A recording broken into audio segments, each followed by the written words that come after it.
સુરેન્દ્રનગર જિલ્લાના લીંબડી શહેરમાં આવેલી વોરા સોસાયટીમાં ગત તારીખ 17 એપ્રિલની મોડી રાત્રે રહેણાંક મકાનમાં અચાનક આગ ફાટી નીકળી હતી।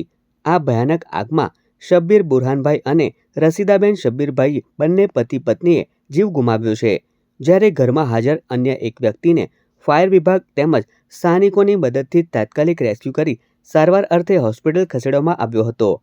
જો કે આગ લાગવાનું ચોક્કસ કારણ હજુ તપાસનો વિષય છે, પરંતુ બે પ્રકારની પ્રાથમિક વિગતો સામે આવી રહી છે।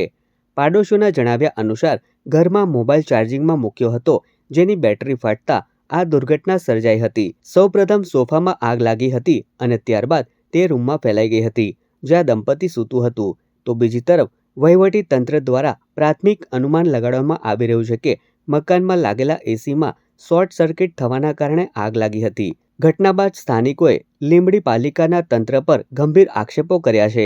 સ્થાનિકોનો આરોપ છે કે લીંબડી નગરપાલિકા પાસે ફાયરની પૂરતી સુવિધા નથી।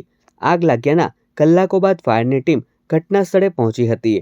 તો બીજી તરફ ઘટનાની જાણ થતાં જ સ્થાનિક ધારાસભ્ય કિરીટસિંહ રાણા સહિતના અગ્રણીઓ હોસ્પિટલ ખાતે દોડી આવ્યા હતા। ત્યારે હાલ તો પોલીસ દ્વારા સમગ્ર મામલે વધુ તપાસ શરૂ કરવામાં આવી છે।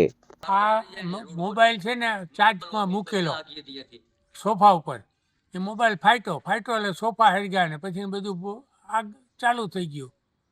ફાયર આવી ગઈ હતી? ફાટ્યો પછી આવી 12 વાગ્યા પછી ને 11 વાગ્યા આસપાસમાં ભડાકા તડાકા થયા હતા।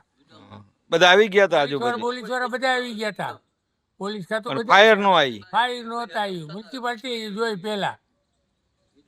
હમણાં વાંકાનેરમાં તમે જુઓ તો આજ પ્રમાણે પોઝિશન હતી કે ગામ હવે દુકાનો બધી હરકી ગઈ, મ્યુનિસિપાલિટી કોઈ આવી નહીં। કેટલાના મોત થયા આમાં? 2 જણા ગુજરી ગયા, 2 છોકરાને હો।